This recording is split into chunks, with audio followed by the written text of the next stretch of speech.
Reading has become a pivotal part of my life as an owner of a business and as a coach. I try to read regularly to improve my knowledge and take the lessons learned from the book that I'm picking up and apply it to my businesses, my teams, and my athletes.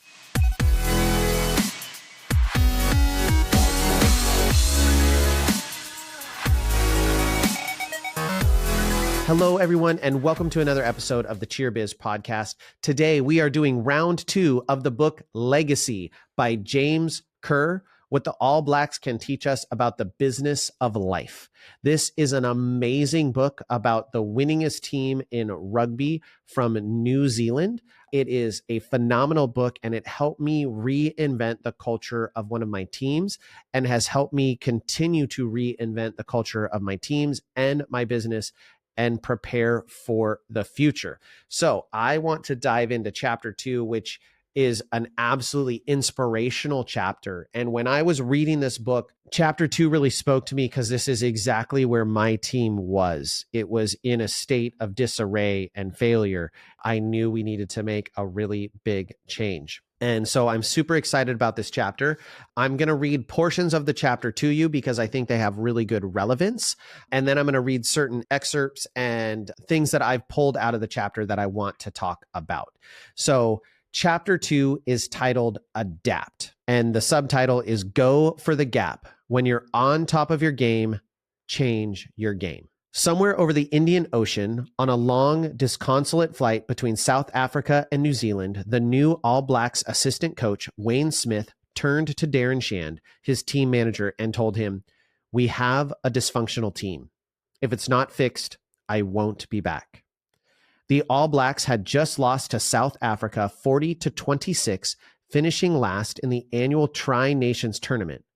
For a team attuned to winning and with the highest kill rate in world sport, it was a disaster. But as Bob Howitt tells it in its final word, worse was to follow that night at the team hotel. A court session, a mock trial fueled by the forced consumption of alcohol, had left some very famous faces chronically drunk. Some so much so that they were worried for their lives. It was later reported that some of the Springbok players billeted in the same hotel and returning from a meal to celebrate their series victory had to extract various All Black players from the hallways, bushes, and gutters and put them in the recovery position. Something had to change. The way we were going was not going to cut the mustard in the professional era, says Gilbert Enoka, the tall, personable mental skills coach. You can't work all week, then have Saturday night through to Monday off where you bloody drink and sink. Graham Henry, the head coach, had only recently been entrusted with the top job in New Zealand sport. After the debacle, Smith slipped him a note insisting that we fix this thing. It was the beginning of a long, painstaking, and often painful process that eventually led to Rugby World Cup glory. What these men, Henry Smith, Hansen, Enoka, Shand, together with the players, achieved is a case study in transformational culture change. Its lessons applicable well beyond the rugby field.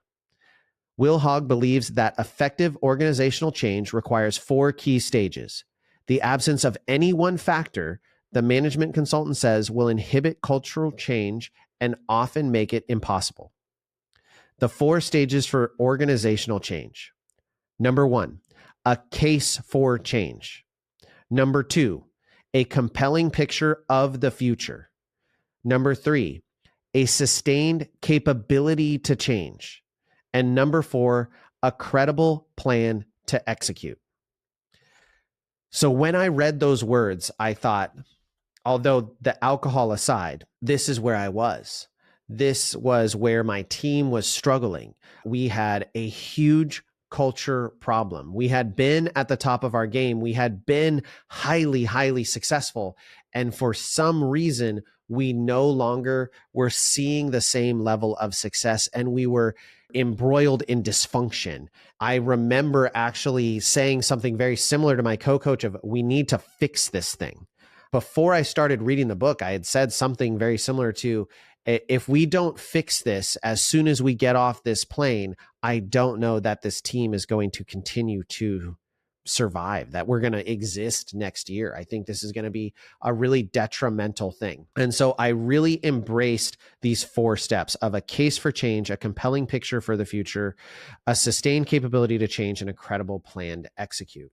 It started with the case for change. And this is where I, as a business owner, I, as a coach, am always starting. What is the case for change? What is the reason to make this adjustment? It can vary. It could be that you've had sustained problems that have arisen multiple times. It could be that you are seeing that you have become stagnant and have not changed recently. A lack of change can be a reason for change because, stagnant water starts to grow all those organisms and things that make you sick. So we want to be constantly in flow. We want to be constantly evolving as a coach, as a business, as an entrepreneur. We want to continually be growing and learning and changing, although there is risk with that. So you have to make sure you're at the right time for change. And then the compelling picture for the future, it has to come from, what are we striving forward for? What are the goals? What are the objectives? You have to have the ability to reach those and then a credible plan for how you're going to actually do it. So they dive into more of what goes on with the All Blacks team. I'm going to kind of jump ahead in the chapter because they start to talk about the case for change for this team, which was that they were losing and they were struggling and that the team was spending more time getting drunk than they were playing the game successfully, and that they had athletes on the team who, were looking towards the future and saying, I don't want to play like this anymore. I'm not enjoying the sport. I'm scared to go out on the field because I know we're not going to have a good result. And when they look at their sustained capability, they started looking at, do we have the right people in the right places, or do we need to let some people go? Some people who aren't aligning with the culture of this team that we want it to be, maybe those people need to leave.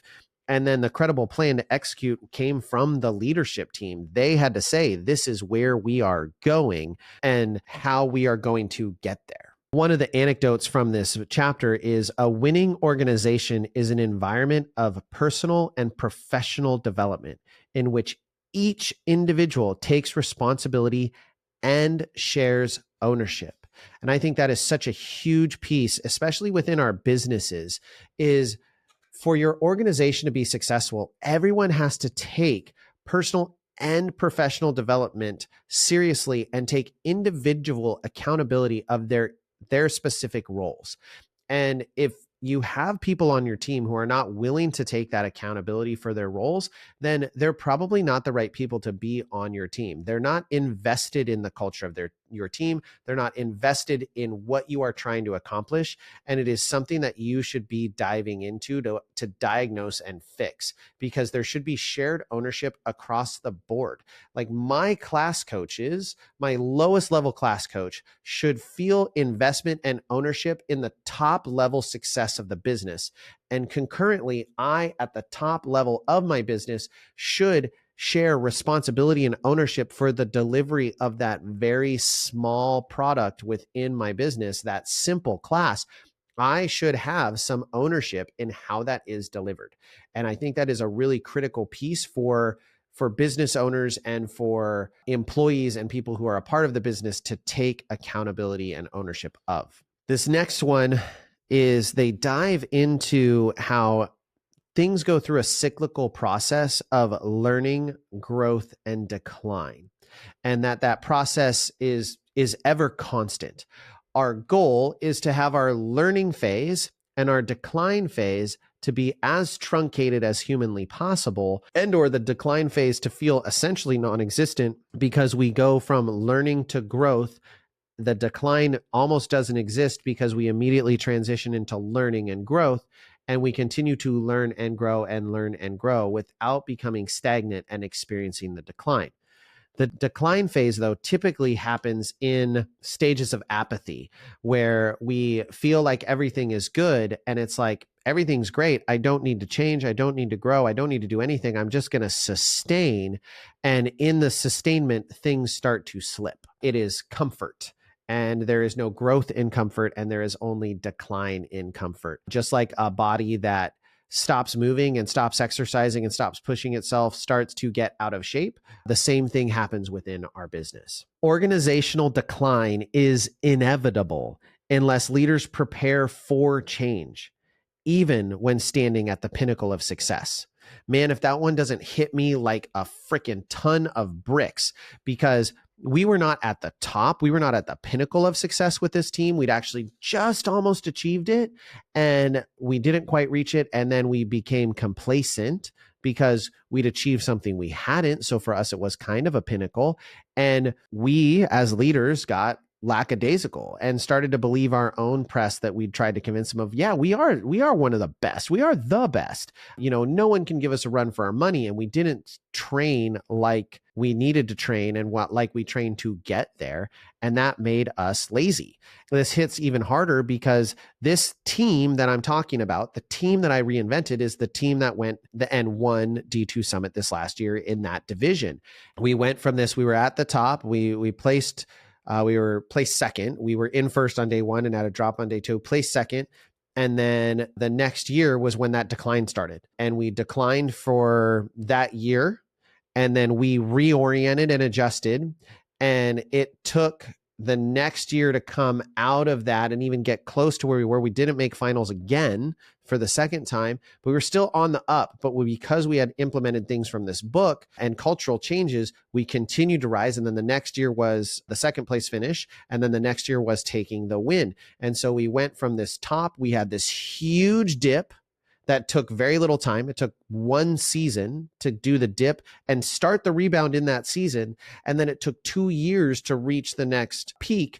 And now we hit that peak and we are at a very dangerous point because we had to be prepared for change. And we stepped into change moving into D1 in the same division.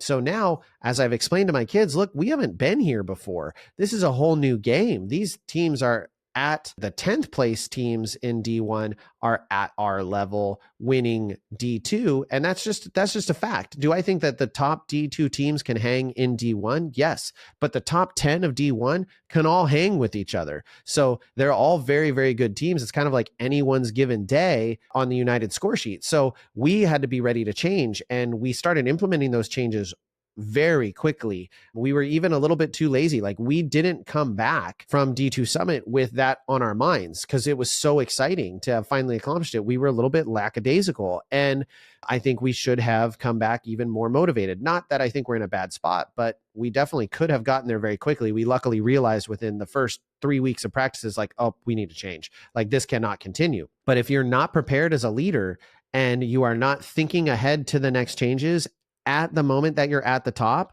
like you reach the top and you go, okay, where's the next peak or what is the next big thing? Then you are going to experience a significant decline, in my personal opinion. This is just a Darwin quote that they throw in here, but it's not the strongest species that survives, nor the most intelligent, but the ones most responsive to change. And I think that again goes so applicable into teams and into business. But when you look at the businesses that really thrive and the businesses that make it long-term, it's the ones that are very adaptable to change. My business, the way that it runs, doesn't look anything like it did within the first 3 years of running.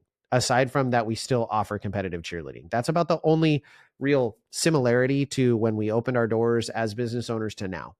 Like you might from the outside be like, oh, it's the same business. It's just grown. It's completely different. Like it is 150% completely different. And it's because we constantly changed and we're adapting and improving and progressing on what we did. I think that that is really, really applicable in the cheer industry in particular. If you've noticed, most cheer gyms have a shelf life. You'll see gyms open. They'll have the first 2 years are really good. They have a lot of success. You see some growth. And then years 3 and 4 are like brutal for a lot of gyms because that's when the rose colored glasses have kind of gotten tinted with grime and it's no longer new people who are like, oh, this is new and great. And people aren't as tolerant of your early mistakes. And now they're like, no, you've been doing this. Like you're not new anymore. Figure it out. And they have higher expectations. And we just see historically that years 3 and 4 are really tough. And then if you can make it through years 5 and 6, then you've got a really good shot if you're willing to pivot and adjust and make corrections. Now, you can avoid that. I'm just talking about kind of the standard of what we see. Obviously, there's an average, and then there's people who are above average, and there's people who are below average. And you can certainly mitigate that by having guidance, but that's just typically what I've seen from the outside looking in. And they talk about how to make decisions and make adjustments to what you are doing, how it is that you make change. And they use the OODA loop, which is a military terminology taken from fighter pilots that basically it's called observe, orient, decide, and act. So OODA, and then it's a loop. So you're always observing, orienting on whatever that thing is, making a decision, acting on that decision. Then you go back to observe, orient, decide, act. And so it's this loop. And the same thing applies to your business, right? I'm observing what's going on. I'm orienting on the problem. I'm making a decision, and then I'm acting on that decision. And then I just go back and I repeat it. It was basically based on an analysis of dogfights and the most successful dogfighter pilots that existed. The people who could do the OODA loop the fastest were the most successful. And so it's all about how quickly can you go through that process. The All Blacks refer to it as going for the gap. For Boyd, Surov, and the All Blacks, adaptation is not a reaction, but a systemic series of actions. It isn't just reacting to what's happening in the moment. It is being the agent of change. This is achieved through a structured feedback loop by building the adaptive process into the very way we lead. How does this work in practice? Kevin Roberts, CEO of Satashi, and Satashi talks about 100-day plans. Getting started is deceptively simple. First, list around 100 things you need to achieve over the next 100 days. Start each plan with an action verb and use no more than 3 words each. Make sure each action is measurable and that each one is a stretch. You'll know when something is a real stretch and when you're just creating a list with things you can tick off. Review your list every Friday morning. When the 100 days comes around, the goal is to have each item checked off.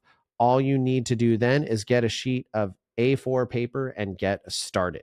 So you can do this very simply, and you could do this for your team. And you may not want to do 100 days. Maybe you do 10 days or 50 days, whatever is manageable for you, but it can be a really great step. I personally haven't done the 100-day plan. I've done things like this for 10 and 30-day sprints, but I haven't necessarily done it on 100 days. That might be a little bit intense for me, but you can make change systemically by focusing on the things that need to get done. I just loved this chapter. I know it's a little bit disjointed with me kind of bouncing around it, but some really important things that I want to pull out it. So in 2004, the All Blacks faced a precipice, which is where I felt like I was. With results declining, key players threatening to leave, and cultural dysfunction endemic, the management had to act and act quickly. In his report to New Zealand Rugby Union at the end of that year, as recounted in Bob Howitt's final word, Graham Henry identified his key areas of focus. 1, sufficient leadership, knowledge, and confidence to implement the game plan. 2, the transference of leadership and therefore responsibility from coaches to the players. 3, the development of leadership ability and composure. 4, the necessity for the group to understand their identity, who they are, and what they stand for, their collective and individual responsibilities as All Blacks. Go for the gap. Momentum swings faster than we think. One moment we're on top of the world, the next falling off the other side. The role of the leader is to know when to reinvent and how to do it. The sigmoid curve means that when we're at the top of the game, it's time to change our game. The key is not losing momentum. As the military have discovered, the best form of attack is a continuous feedback loop. And as we know from Kaizen, this process is best when it involves your people. The teams that will thrive in this world are those who act quickly and decisively to seize competitive advantage, adjusting and readjusting along the way. You either adapt or you lose, and sustainable competitive advantage is achieved by the development of continuously self-adjusting culture. Adaptation is not a reaction, but continual action. So plan to respond. I just love the ending of that chapter. It really, really hits me. And even reading it again, I'm reinvigorated to look at the things I need to do culturally within my gym, within my teams, within all of my businesses. Where is it that we are falling short culturally? And what do we need to do to go for the gap, to react and change quickly and have a continuous feedback loop on the things that are working, the things that aren't working, and make adjustments. All right, everyone, I hope you've enjoyed this episode. I will be going through the other chapters of the book. If you really liked it, give me some feedback. Like, let me know when you guys like episodes, when you like things on YouTube. That is ways of telling me what you are enjoying and what kind of content you want to see more of. I hope you are enjoying it. And with that, we will catch you on the next episode.